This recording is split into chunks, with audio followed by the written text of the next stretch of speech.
Immigration and Customs Enforcement agents are expected to begin a mass roundup of families facing deportation this weekend. According to reports, the first raids will take place on Sunday in as many as 10 cities. A local immigrant rights group is responding to the possible raids. News 8's Brandon Lewis joins us now with more on that. Brandon?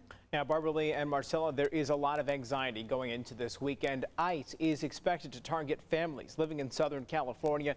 Tonight, immigration advocates are calling on lawmakers to improve the asylum process and on law enforcement to keep families together. Federal agents are gearing up to detain and deport families who are in the country illegally. The Washington Post reports Immigration and Customs Enforcement and Homeland Security could target up to 2,000 families across 10 cities.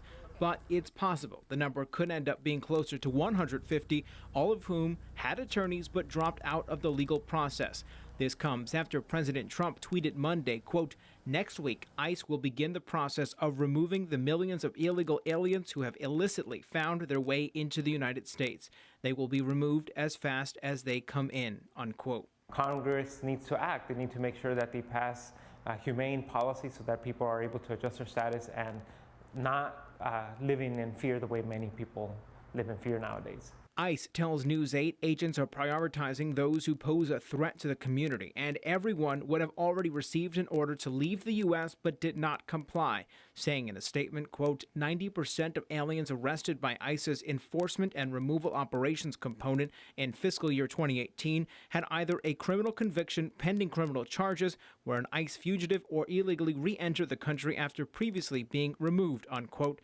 Pedro Rios points out with ICE targeting families, agents need to consider the children who might be U.S. citizens. The administration needs to make sure that they're not against separating families and causing harm to children who will now see themselves without a parent.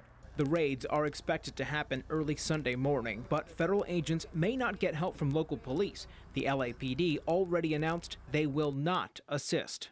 We do hope that city officials, whether they're mayors or council members or county officials, take a stance against this and reject these policies that are destroying the lives of working families who are their constituents.